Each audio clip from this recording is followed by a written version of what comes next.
Splitu se često reče ko to more platiti. Ivane, stvarno je istina. Evo sad kad bi Maru pita, Marka kad bi pita, Misi kad bi pita, svi bi isto rekli, ko ovo more platiti? A definitivno. Živija si izvjesno vrijeme i u Italiji i... A čujte, mislim, velika zemlja, puno izazova, puno lipih stvari za vidit, ali kako je rekao moj prijatelj koji živi u Zagrebu, govori ako hoćeš guštat, onda nećeš imat šolde, a ako hoćeš imat šolde, onda nećeš guštat. Da, teško je jedno i drugo.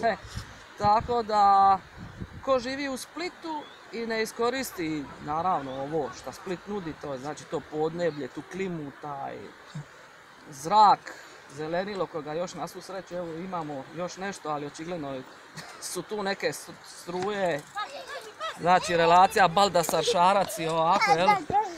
Očigledno je njima taj park šuma, jel? I ovakve stvari nisu bitne. I znači ako u tome ne uživaš, onda nemaš puno razloga ni živi za u Split, onda možeš ići bilo gdje u Split. Svakako splitska, ajmo ću reći uvjetno da se razumimo najjednostavnije, pasja scena je u zadnje vrijeme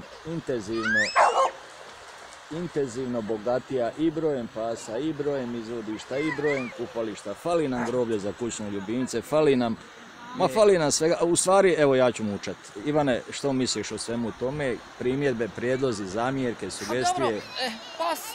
Pas je vjerojatno postao možda danas i neki trend.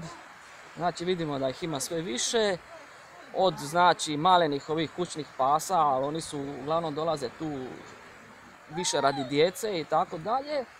Šta je jedna pozitivna strana jer djeci to sigurno nudi u odgoju, pa čak i u aspektima, evo sad se zna i zdravlja i alergija i tako, znači u njihovom razvoju, zdravstvenome, nudi znači puno toga. S druge strane opet mislim da ljudi se i olako odreduju uzeti psa jer pas je kao i sve stvari, mislim i određeni izazovi, treba za njega imati i vremena i strpljenja i pogotovo znanja koje je danas dostupno, ali ljudi često puta vole više živjeti u toj nekom neznanju, jel, pa rade stvari onako stihijski, pa onda imamo svakakve pse, pa svakakve slučajeve, priče, pas ugrizao dijete i tako dalje i tako dalje. I to je znači taj jedan aspekt, ali sigurno da mislim pas je izvrstan kućni ljubimac, zahtjeva puno manje nego što mnogi misle. Ali naravno postavlja neke izazove, sad znači za psima bi trebalo skupljati izmet, jel? Šta vidim da dosta ljudi stvarno radi, ali nažalost dosta je samo par neurednih pa da grad bude miniran na svakome kantunu skoro.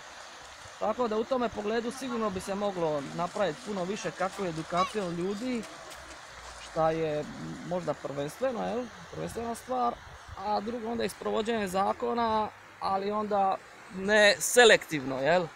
Znači ne dobar dan kada vidim da imate nekoga maloga psića pa onda, jel? Možda većim brojem komunalnih redara, pa udri po žepu di najviše boli. Pa nije, njih ima, ja mislim, sasvim dovoljno, koliko pamti neke brojke, ima ih 36, ali jako loše vode uopće rade taj posao, a s druge strane imate situacije kad komunalni redar, kad vidi nekoga s nekom malo većom pasminom ili opasnijom, onda se uopće neće približiti. Da, ali se boji pas. Mislim, to su takvi, jel?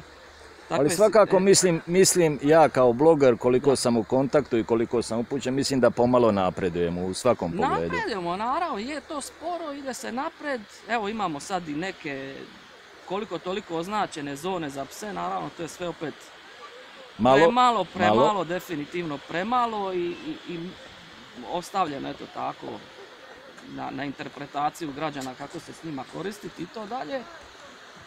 Bilo bi ljepše, mislim da je više nekih tih parkova ograđenih koji opet naravno vlasnici pasa često puta interpretiraju kao zapravo WC, a ne kao igralište sigurno za pse i tako dalje, gdje bi se oni mogli slobodno igrati bez opasnosti.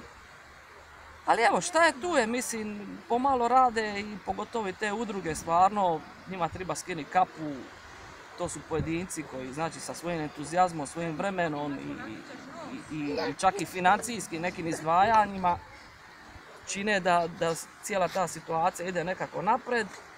A za to je dovoljno reći, mislim da grad Split, koji ima skoro 4 milijuna stanovnika, svoj azil gdje ima, ne u gradu, nego ga ima u drugom gradu. Da. Tako da to dosta govori o svemu tome skupa.